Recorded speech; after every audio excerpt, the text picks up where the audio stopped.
If you claim Social Security the day you turn 62, you are not just getting your check a few years early. You are locking in a permanent pay cut for the rest of your life. Not for 1 year, not for 5 years, forever. And most people find out how big that cut really is only after it's too late to undo it. Almost every retiree hears the exact same advice from friends, family, even some financial advisors. Take it as soon as you can. Grab the money while you still can. Who knows how long the system will even last? That advice sounds smart in the moment, and it comes from a place of genuine caution. But for the average retiree, it is actually one of the most expensive financial decisions they will ever make. And the math behind it is almost never explained clearly. Not by well-meaning friends, not by family, and often not even in the initial paperwork Social Security sends out. In the next few minutes, I'm going to walk you through the exact math behind claiming Social Security at 62, at 67, and at 70. I am going to show you the real dollar difference over a normal retirement, a hidden rule that can shrink your check even further if you're still working, a rule about taxes almost nobody mentions, and the one specific group of people who genuinely should claim early. By the end of this video, you'll know exactly which age actually makes sense for your situation, using real numbers instead of guesses or gut feelings. Before we get into it, a quick disclaimer. I'm not a financial advisor, a CPA, or an attorney. Nothing in this video is personal financial advice. These are educational examples based on public Social Security Administration rules and IRS guidelines. Always confirm your own numbers using your personal Social Security statement or a licensed advisor before making a final decision. My name is James, and this channel exists for one group of people, retirees and near retirees who want the real numbers explained in plain English without a sales pitch attached. If that sounds like you, go ahead and subscribe now, because next week I'm breaking down a Social Security rule that even some financial advisors get wrong, and it could be quietly costing you thousands of dollars a year. Quick question before we dive in. What age are you personally planning to claim Social Security? Type the exact number in the comments right now. I genuinely want to see it, and it helps me know what to cover in future videos. Let me introduce you to Robert. Robert is 61 years old, 1 year away from being eligible to claim early. He spent 38 years working as a warehouse supervisor. His full retirement age, the age Social Security considers his standard unreduced claiming age, is 67. Based on his actual lifetime earnings record, his monthly benefit at exactly age 67 comes out to $2,400. Robert is seriously tempted to claim next year, right when he turns 62. His reasoning feels completely logical to him. Why wait 5 extra years for money that's already his? He wants to enjoy it now, while he's still healthy enough to travel and spend time with his grandkids. It's an understandable instinct. His coworker Dave, who retired 2 years ago at exactly 67, keeps telling him he made the wrong call by not claiming early too. Let's actually look at whose decision holds up better once we run the real numbers, in real dollars, over the rest of both of their lives. Here's rule number 1, and it's bigger than most people expect. Claiming early comes with a permanent reduction, not a temporary one. For every single month you claim before your full retirement age, Social Security permanently cuts your monthly benefit. Claim exactly 60 months early, which is what happens if Robert claims at 62 instead of 67, and the total reduction is 30%. Not 30% for a couple of years until things even out. 30% forever for the rest of his life. Robert's $2,400 full benefit becomes just $1,680 a month, permanently, the day he signs that application. Here's rule number 2, and this is the part that genuinely surprises almost everyone I talk to. Waiting past full retirement age doesn't just help you avoid a penalty, it actively pays you a bonus on top of your full benefit. For every full year Robert delays claiming past 67, all the way up to age 70, his benefit grows by 8%.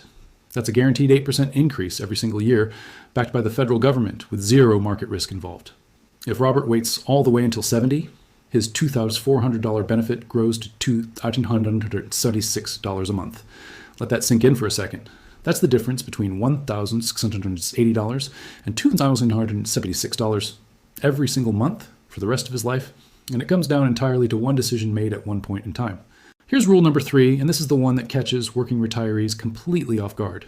If you claim early and you're still working, there's a second separate penalty waiting for you. It's called the earnings test. In 2026, if you claim Social Security before your full retirement age and you earn more than $2,400 a year from a job, Social Security withholds $1 in benefits for every $2 you earn above that limit. Robert is planning to keep working part-time at the hardware store down the street. If he claims at 62 and earns $35,000 that year, Social Security would withhold roughly $5,101 of his benefits in that single year alone. He'd effectively be penalized twice, once for claiming early, and again, simply for continuing to work. Here's rule number 4, and it's the number most people never actually calculate for themselves. The break-even age is later than almost anyone assumes. If Robert claims at 62, he starts collecting 5 full years earlier than someone who waits until 67.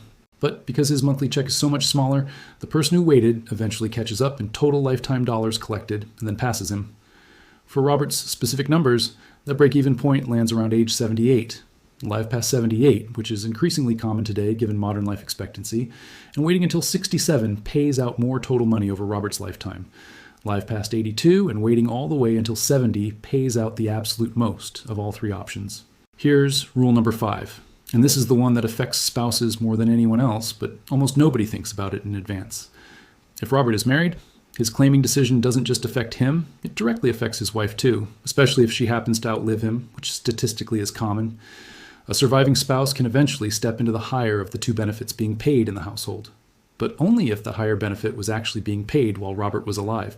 If Robert locks in the reduced $1,680 benefit by claiming at 62 and he passes away first, his wife's future survivor benefit is also permanently reduced because it's calculated based on what Robert was actually receiving, not on what he could have received if he'd waited. Here's rule number 6, and this one is about taxes, which almost never gets mentioned in this conversation. Up to 85% of your Social Security benefit can be taxable at the federal level, depending on your total combined income in retirement. Claiming early at 62 while you're still working, like Robert plans to, can actually push more of your Social Security benefit into taxable territory in that specific year, because your combined income from both your job and your benefit is higher. In some cases, working retirees who claim early end up handing a meaningful chunk of that early benefit straight back to the IRS. Here's rule number 7. And it's the one that quietly makes the gap even bigger over time.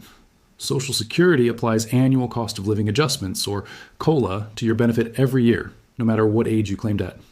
But here's the catch. The COLA percentage is applied to whatever your starting benefit already is. If Robert locks in the smaller $1,980 benefit at 62, every future COLA increase is calculated off that smaller number. If he'd waited and locked in $2,976 at 70, every future COLA increase is calculated off that larger number instead. Over 20 or 25 years of retirement, that compounding gap grows even wider than the simple math suggests. Let's put Robert's entire picture together now. Claim at 62, and his monthly check is $1,780, permanently reduced, with earnings test penalties on top of that if he keeps working, and potentially more of it taxed. Wait until 67, and his check is $2,400. No reduction, no earnings penalty. Wait until 70, and his check is $2,976, nearly $3,300 more every single month than claiming at 62. Over just 20 years of retirement, that gap between claiming at 62 and waiting until 70 adds up to more than $300,000 in total lifetime benefits. Now, to be completely fair, claiming at 62 is not automatically the wrong choice for everyone. If you have a serious health condition and honestly don't expect to live much past your mid-70s, if you desperately need the income right now with no other meaningful savings to bridge the gap, or if you're single with no spouse relying on a future survivor benefit, claiming early can genuinely make sense for your specific situation. And this isn't a rule that applies identically to every single person. Here's a detail almost nobody talks about, and it trips people up constantly. Some people assume that 8% delayed retirement credit just keeps growing forever the longer they wait. It does not. That bonus stops completely at age 70 with 0 exceptions. There's no financial benefit whatsoever to waiting past 70. If you're already 70 years old and still haven't claimed, you are simply leaving money on the table every single month with absolutely nothing growing in return. Claim it immediately. So here's exactly what to do with this information. First, log into your My Social Security account online today and look at your own personalized estimates at 62, at your full retirement age, and at 70, because your specific numbers will be different from Robert's. Second, if you're married, sit down with your spouse and calculate the survivor benefit impact together as a household, not separately, because this single decision affects both of you for decades. Third, if you're planning to keep working after claiming early, calculate the earnings test penalty and the potential tax impact before you file the paperwork, not after you've already locked yourself in. Fourth, if you're within a year or two of a decision either way, consider calling the Social Security Administration directly and requesting a written breakdown of your benefit at all 3 ages, so you have the exact numbers in front of you instead of relying on rough estimates. If this changed the way you're thinking about your own claiming age, do someone a favor and share it with your spouse or a friend approaching retirement, because most people make this exact decision based on a gut feeling, not real math. Drop your current age and your planned claiming age in the comments below. I read every single one of them. If this helped you, hit like and subscribe, because I make videos exactly like this every single week. I'll see you in the next one.